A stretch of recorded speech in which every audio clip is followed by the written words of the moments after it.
delas, porque estavam cansadas e abatidas, como ovelhas que não têm pastor.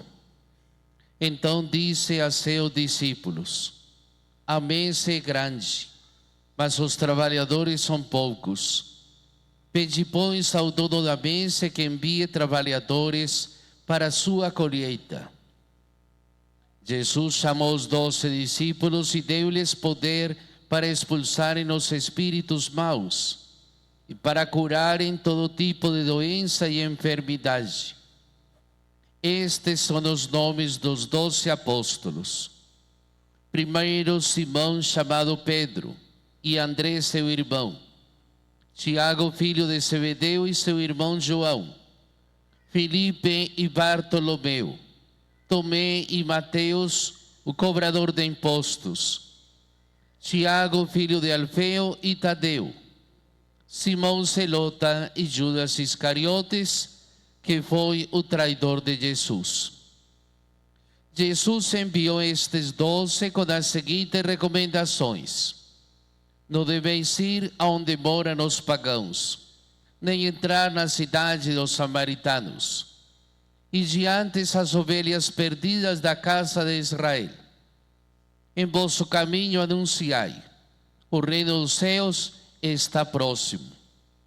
Curai os doentes, ressuscitai os mortos, purificai os leprosos, expulsai os demônios. De graça recebestes, de graça deveis dar. Palavra da salvação. Glória a vós, Senhor. Pelas palavras deste evangelho sejam perdoados nossos pecados. Assim seja. Nós somos o povo e o rebanho do Senhor. A nós cabe assumir-nos nossa missão. A ação evangelizadora da igreja conta conosco. Como batizados temos muito a fazer. Na medida em que recebemos os sacramentos e nos abastecemos da graça de Deus, precisamos corresponder ao chamado do Senhor por uma vida santa, com valores, correspondendo a esse chamado e buscando no crescimento espiritual estar atentos aos sinais de Deus. Deus se comunica, Deus nos fala, Deus espera de nós uma resposta. Dias atrás estávamos meditando se realmente Deus está feliz conosco. Nós estamos felizes de estar aqui. Nós estamos felizes de buscar em nossa fé, em nossa crença, em nossa religião, a resposta ao chamado de Deus. Mas será que Deus está feliz do jeito que eu vivo? Do jeito que eu me comporto, do jeito que me desenvolvo? Ou poderíamos ser melhores, fazer algo a mais? E esse algo a mais que Deus espera de nós. De livre e espontânea pressão, de livre e espontânea vontade, superarmos as diferenças, as dificuldades. Todos nós temos problemas no relacionamento humano, conjugal, familiar, comunitário. Mas se ficamos pensando nas dificuldades, não vivemos. Só apontamos os defeitos dos outros. E precisamos olhar-nos dentro de nós, porque somos uma caixinha de surpresas. Todos os dias, quando a gente medita, quando a gente reflete: meu Deus, por que eu falei aquilo? Por que eu fiz desta maneira? Eu poderia ter feito diferente. Vou voltar atrás, pedir desculpas, se for necessário, pedir perdão, mas me abastecer da fonte da vida. São Paulo aos Romanos hoje nos fala da missão de Jesus Cristo, enviado pelo Pai como Salvador e cabeça do novo povo eleito, que é a igreja, e que terá a missão de testemunhar o amor de Deus pelos homens, porque Cristo ressuscitou e está vivo. Não é um Deus dos mortos, é o Deus dos vivos. E dessa vivência há um testemunho. Se o meu testemunho não for verdadeiro, não adianta falar. Estaremos jogando as palavras no ar. Precisamos ter firmeza e para isso um conhecimento. Por isso que os pilares da igreja nos mostram e nos fundamentam em nossas ações. Sagrada Escritura, magistério e tradição. Se nós temos uma base firme, a casa construída na rocha, se nós temos a casa construída em Cristo, nós teremos melhores condições de superar qualquer obstáculo, barreira e dificuldade. Agora, se não nos abastecemos das coisas terrenas, humanas e carnais, nada vamos conseguir. A superação precisa da fonte da vida. E a ação do Espírito Santo em nós deve ser constante, abundante, renovadora, restauradora. A ação do Espírito Santo em nosso coração nos faz sermos novos e felizes a cada dia. Você é feliz? Você está em paz? Você vive a palavra de Deus? Você procura crescer em santidade? Você está se abastecendo constantemente? Lembremos que a mesa é grande e os trabalhadores são poucos. Nas pastorais de nossa comunidade temos gente, mas ainda falta muita gente. Talvez você que está ali sentado precisa ficar do lado de cá. É necessário pensar e refletir. As ovelhas, as pessoas estavam cansadas e abatidas, como ovelhas sem pastor. Rogai ao dono da messe que envie trabalhadores para a sua messe. Esses meus funcionários são os meus trabalhadores. Nós somos os funcionários de Deus. E como funcionário de Deus é preciso pensar e meditar. Se mereço o cargo que estou ocupando. Se mereço o salário que estou tendo. Se mereço realmente a dignidade de filhos de Deus. Se estou lutando para crescer em santidade. Se estou correspondendo por uma vida santa. A preocupação diante das necessidades pastorais exige de nós renúncia, desprendimento, abnegação, mortificação. Muitas vezes eu preciso deixar de ser eu. São Paulo já nos dizia isso. Não sou eu quem vivo, é Cristo quem vive em mim. Deixe Cristo agir em você. Deixe Cristo morar na sua vida. Deixe Cristo tomar posse desse grande mistério. Não faça as coisas pelo que você pensa, pelo que você acha, pelo que você quer. Deixe Cristo agir na sua vida. E você vai tirar de dentro de você, ou do convívio de você, as coisas que não são de Deus. Preocupação diante das necessidades pastorais, porque Deus tem um plano de salvação para nós. Deus nos criou por amor para amar. Para todos os homens tem um plano, mas esse plano Ele não realiza sozinho.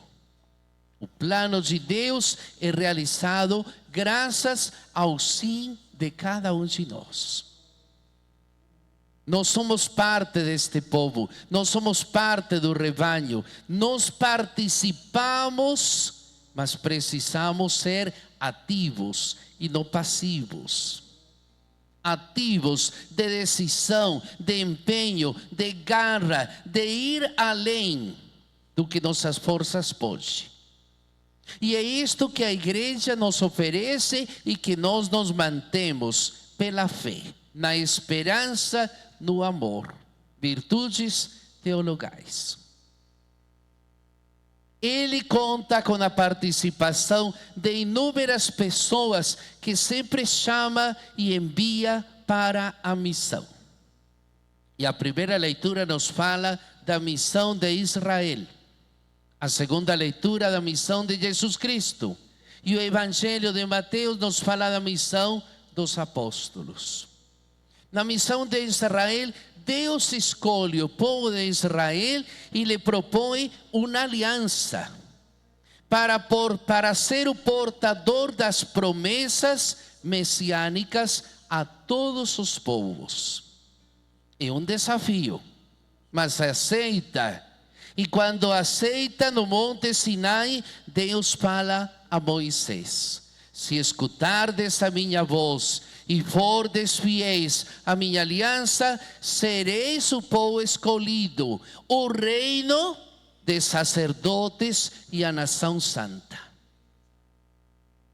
E é isso que nós precisamos ser: sacerdotes escolhidos de Deus, amados de Deus, buscando sempre o crescimento espiritual.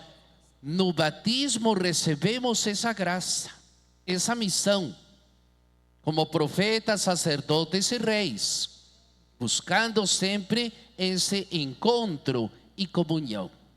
O povo aceita esse compromisso e embarca na aventura da aliança. E esse povo será sinal de Deus no meio dos povos da terra e figura do povo de Deus, que é a igreja. Vem de lá de longe. Não é uma novidade, não é que nós estamos criando, não. Já vem de longos carnavais. O povo caminha, o povo marcha, o povo busca, o povo escuta. Quando Jesus se fez batizar nas águas do Jordão, se escutou a voz do Pai que dizia: este é meu filho amado, escutai-o. Dificilmente paramos para escutar Deus. Escutamos rádio, político, televisão, mas dificilmente silenciamos para ouvir Deus. Entra na capela do Santíssimo, recolha-se na oração, tenha sentido a sua vida, tenha tempo para Deus. Tenha tempo para ouvir Deus. Quando nós estamos em intimidade com Deus, as nossas decisões são outras, são baseadas pelo Espírito, não pelo que me dá na cabeça. Tenha tempo para Deus. Vemos a missão de Jesus Cristo enviado pelo Pai como Salvador e cabeça do povo eleito, que é a igreja, que terá a missão de testemunhar o amor de Deus pelos homens, porque Ele, Cristo, morreu por nós. E a missão dos apóstolos, após ter apresentado Jesus, anunciar o reino em palavras e obras. Mateus, neste evangelho, descreve o chamado e o envio dos 12 apóstolos. Deverão levar o projeto de salvação e libertação que Deus fez aos homens em Jesus por toda a terra, até no jardim botânico. Deverão anunciar o reino de Deus com sabedoria, com prudência. E enquanto estava lá na montanha, Jesus falou para os discípulos: quando vocês descerem, vão encontrar uma confusão. Sejam sal da terra e luz do mundo. Sejam e estejam atentos aos sinais de Deus. Colaborem, façam a sua parte. Mas não se deixem amedrontar. As perseguições são muitas e são de todos os dias. Não é de agora. O inimigo, como um leão a rugir, anda solto, esperando uma brechinha. Se não é que já entrou na sua casa, porque você não soube administrar, não soube organizar as ideias, não soube cuidar de sua parcela, da sua pequena igreja. Você, casal, reza junto. Você, casal, reza de mãos dadas. Lembrem que a oração do casal é o Magnificat. Nossa Senhora nos ensinou essa oração, não é de agora, há muito tempo. Reze junto, peça. Quem não chora, você já sabe a resposta. Então temos de rezar, precisamos orar mais, unir as forças, buscar justamente o crescimento. Chamou-os e a escolha é sempre um mistério.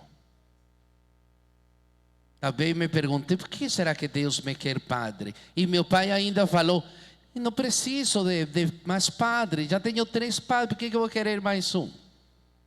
Deus chama. E as escolhas são dele, os mistérios são dele. Esse mistério que nos é difícil de compreender, mas é um mistério, é uma graça. Acolha a graça, viva na graça. A recomendação é de Jesus para a missão. Destinatários da missão, os judeus, os herdeiros da aliança, que devem ser os primeiros. Ide primeiro às ovelhas perdidas da casa de Israel. Vá primeiro aos que estão na sua casa. Não vá na casa do vizinho. Toque na porta de seu filho. Toque no coração de sua casa. Não vá nas casas dos outros sem primeiro evangelizar a sua própria casa. Evangelizar com renovado ardor missionário. Seja uma fonte de vida e de graça na sua casa. Reze pelos céus. O anúncio missionário. O reino de Deus está próximo. E os sinais da presença de Deus: curar os enfermos, ressuscitar os mortos, purificar os leprosos, expulsar os demônios. De graça recebestes, de graça deveis dar. Quanta coisa que ainda temos a fazer. Professemos a nossa fé. Creio em